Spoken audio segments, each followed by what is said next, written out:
Have you heard about NetBIOS or SMB? Now, these are the protocols and APIs that operate under the hood whenever we are on our computers sharing files on networks. But we might not encounter them directly. Especially in today's world, when we rely on cloud for most of the sharing, these concepts may seem obsolete. But in ethical hacking, enumeration on these ports used by these protocols can lead to some really interesting details about the users and groups of the system, which can help us hack into the system and do the pen testing.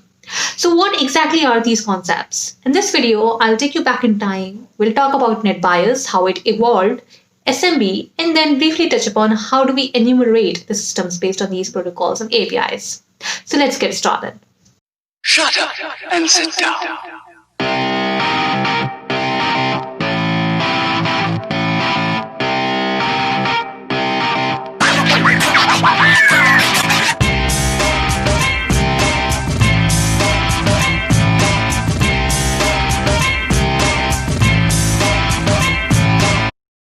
Now, if you're fairly new to the concept of NetBIOS and SMB, I would recommend you to go to my website, aditi.fyi blog, and check out the NetBIOS bias, the blog post which details each and everything that we'll be discussing here and maybe more.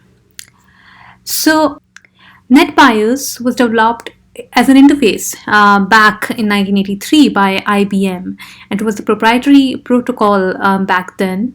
And it could accommodate only 72 connecting devices. So it was like a bus attached LAN which could accommodate up to 72 connecting devices. So that is what is important. It was designed as a protocol to be operated on LAN.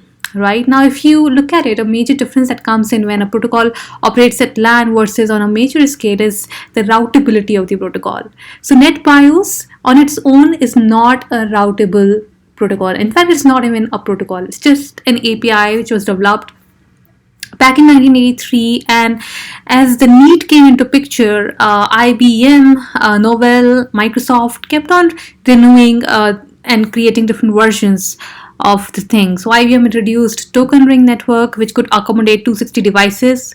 So the need for expansion came into picture here. Then Novell released one advanced NetWare version 2.0, which was based on NetBIOS, right? And then Microsoft came up with NetBIOS and IPX, SPX, which is compatible with Novell implementation. And it kept on going so on until 1987. It was in March 1987 when an RFC came out, which proposed a protocol standard for a NetBIOS services. Why? Because there's just so many different companies operating, and there's like, it is based on a diverse protocol and hardware foundation, and if there is a common protocol, it will enable interoperability. So that was the major motivation behind developing a protocol.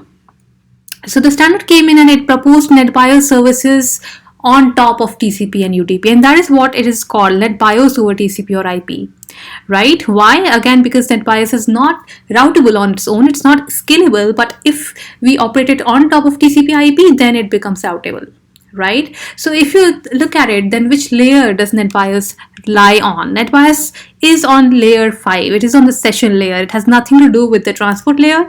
The transport is still pretty much dependent on TCP, UDP, or depending on what you prefer, IPX and different protocols, right? So NetBIOS occurs on the session layer. This is one interesting thing. Another thing you might want to note here is SMB. Now this is server message block, which is another protocol, and it is built on top of NetBIOS. So it's an application level protocol. It's a presentation layer protocol which is built on top of NetBIOS. So that is what NetBIOS looks like in your network layer implementation. But NetBIOS on its own, now if you see that, hey, there's a port running 137, is it NetBIOS? You would say yes. Hey, there's 138 as well and 139 as well on TCP. So what's the deal? So in NetBIOS on its own, it has three different services, right? One is the name service, which runs on UDP port 137. Another one is the datagram distribution service, which is on UDP port 138. And then there is a session service, which is on TCP port 139. And all three of them give different purposes. The name service is pretty much like a DNS, which maps the name to the IP of the particular machine. So that is how NetBIOS looks like. But hey, what is this exactly used for? Now, NetBIOS is used for sharing, right? So in Windows, it's prominently used for file sharing. Like you can share file, and then also you can see, right, the printers appear in your files when you go, and then you select the printer. So how does that happen? That also happens by using NetBIOS. Like under the hood. So those are the kind of things that we use NetBIOS for, and it becomes pretty it looks pretty obsolete now because we are relying on cloud more and more for all kind of file shares, and these things don't really look that convenient. But are they totally gone? No, not at all. In fact, Windows still uses NetBIOS and implementation of SMB. I happen to capture some NBNS packets in Wireshark, in fact, SMB packets that we'll just look at it in a while. But let me tell you a story on what prompted me to catch these packages. So I was reading about NetBIOS and SMB and how they enabled file sharing, and I was wondering, so what can I use it right now? Like, can I use it in some way? Now, me being so used to using drives and clouds, I used to keep all my data on cloud, but somehow that got full and it was just prompting me to buy more storage. And I do have like other laptops which have a lot of space, like terabytes of spaces, but then this one, my MacBook, was completely full.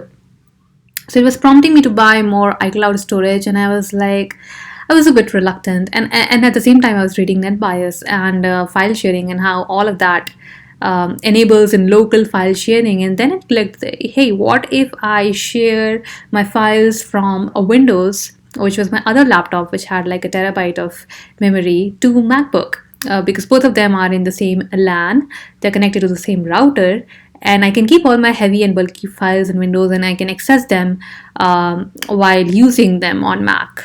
So that was what the thought process was, and that prompted me to look into whether Mac supports such kind of exchange from Windows. And guess what? It does. Yes, it does. And that is when I set it up for Mac, and it is pretty easy. Like, you go to Systems here in Network, you go to Advanced Settings here, and you'll see that there are things like wins. Now, what is wins? Wins is exactly, it is a name service, Windows name service, and this is the one which supports SMB, right? So if you see it is NetBIOS name is MacBook Pro. So this is the name of this device, and it belongs to a work group. So now what I needed to do was just set it up for Windows as well. So let me quickly tell you where do you enable network sharing Windows.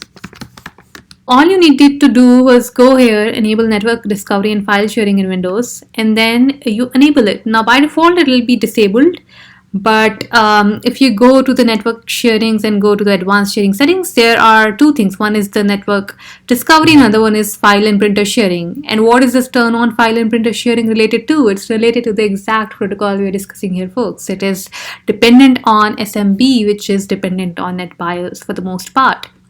So once you do these steps and you add your Windows PC to the same workgroup as your Mac PC, you can see the magic. So I have added my Windows PC to a work group which I call work group.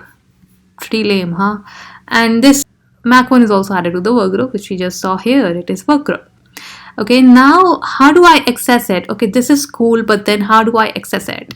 One more setting that you need to do in Mac is turn on sharing. Alright, we need to turn on file sharing so that the two can interact. So here I have set up a file sharing on, and other users can access shared folders on this computer and administrator all volumes at this and this.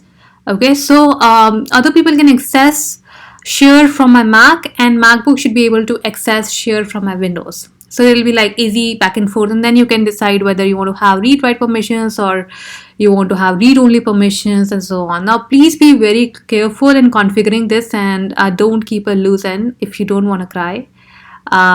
So define a dedicated account. Don't use your default account with all the permissions. You can maybe use a guest account with just the share access and use it as a shared account indeed, right? And have a password configured always. That is always better to do.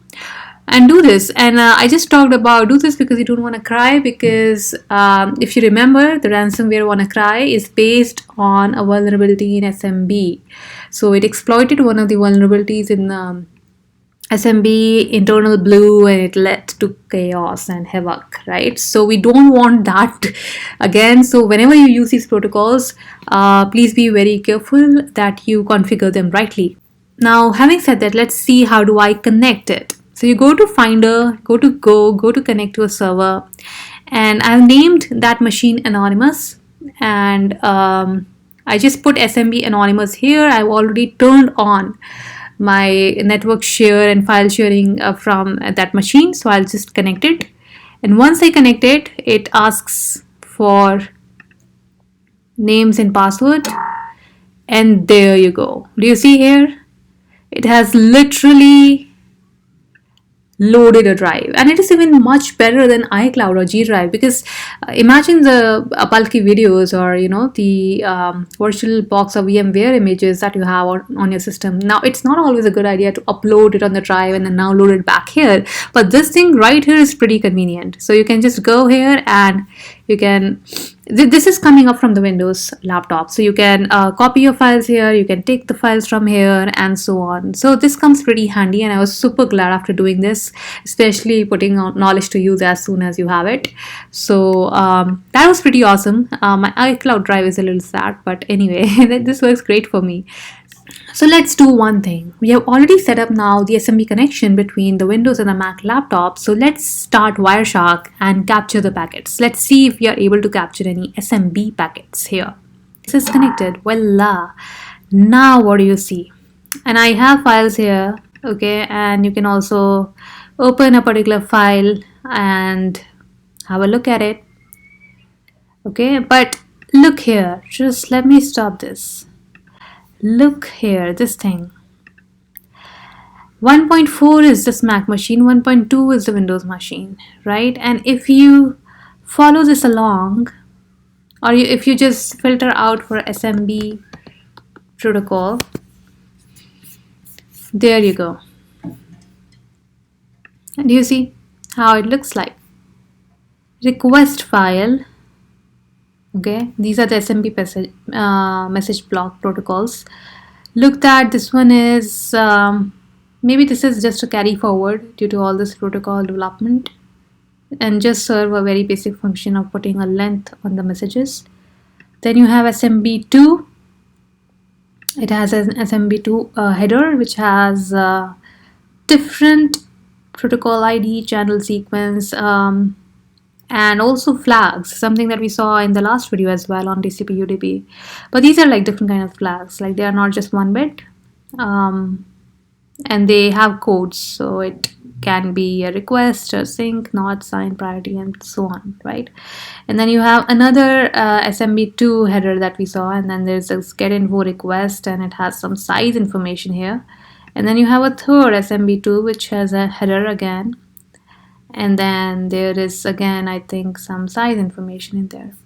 So this is how it looks like. It's like create request file, create response file. So this is what we asked from Windows, and this is what we got from Windows. Okay, and this is how it's happening. Session log of request. See, how does it look like? It is a command. It's literally giving commands. So there's a command field in the header.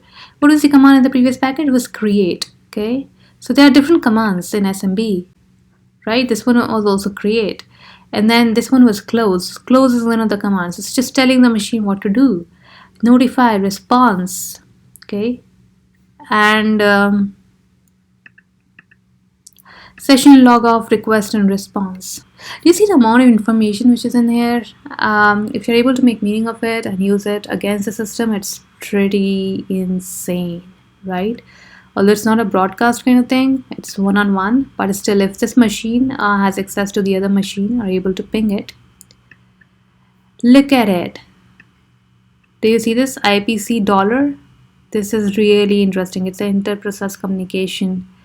It stands for that, and it had a major role in the WannaCry ransomware. We'll touch upon it in upcoming video. Do let me know in the comments if you would want to hear more about how this was being misused and how it led to WannaCry. So there's a different kind of commands, and SMB is using that. Okay, and if you see, SMB is operating on top of transmission control protocol. Right, now this is interesting. So previously SMB was based on NetBIOS, and it was running on port, it was using the same ports, but now after more refinements on the protocol, the newer versions of SMB support directly running on the transmission control protocol, and this NetBIOS session service is just a dummy kind of thing which is left behind, it looks like. So NetBIOS is not playing a major role here. The SMB2 is directly dependent on TCP protocol, and that is why the port is also changed. The port it's operating on now is 445, and that is what we see in this blog post as well. Pretty cool blog post, which is saying that what are the ports 139 and 445. So sometimes you see that SMB is working on port 139, otherwise 445. So here we just saw that it was working on port 445, and the reason is that it has started using TCP directly to work on. And in 139, SMB originally ran on top of NetBIOS using port 139. NetBIOS is an older transport layer that allows Windows computers to talk to each other. Not exactly transport layer, but that's fine.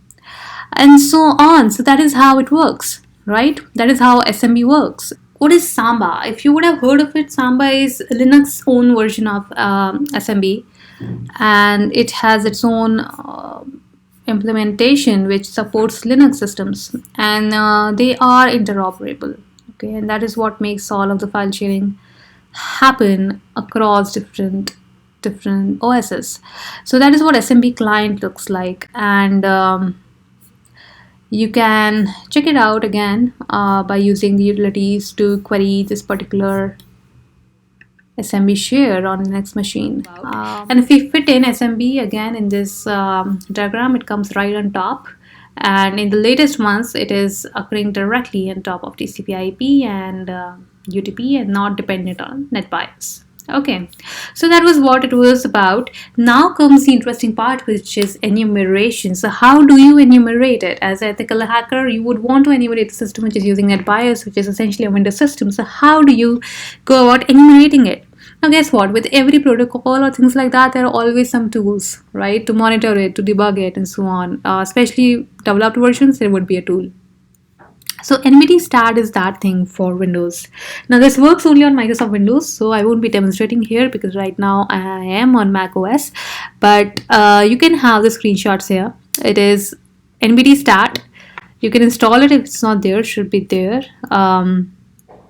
It is there on a Windows server by default, so you can check it out, and it gives you different kind of interesting things. It gives you information like this, which is essentially the name table of the remote machine. So it's like what is the name of the machine, what is the type of the machine, and status of the machine. Now the interesting thing here is that these codes.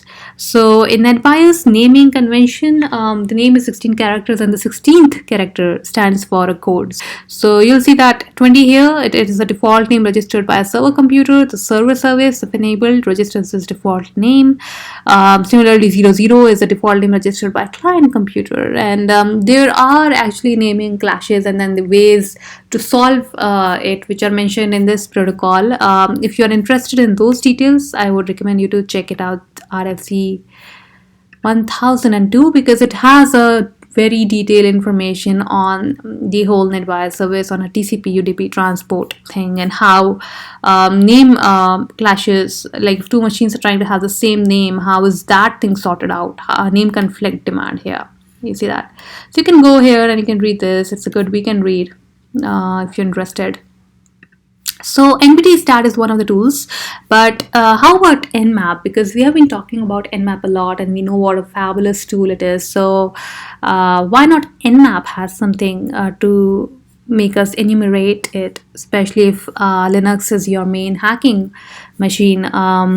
So I would say yes, NMAP never disappoints, right? So NMAP has actually a script which is called nbstat, nbstat.nac, and you just need to call this a script. So let's do it right now.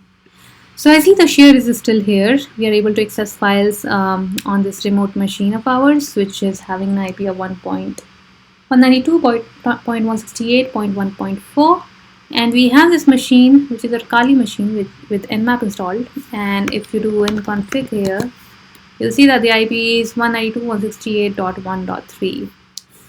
Okay, so let's use NMAP in order to find out what all we can see from NMAP. So we know that NetBIOS runs on 139 port, and I'll be trying out a scan which would be on NetBIOS. So let's try to do a UDP scan first to check whether if you're able to find anything in variables. Let me try to use this script, which is for nbstat.nse, and I'm doing it for port 139, which is the NetBIOS port, and the IP address for this is my Windows machine. Okay, so you'll see that it is doing SU. Now it's great to specify a port here, which is 139, if we know that this is what we are looking for, because UDP scan takes a lot of time. So we just chose one port, which is 139 on this thing, and we are checking out whether there is anything available, anything on that port which we can find interesting. So it's still scanning the service.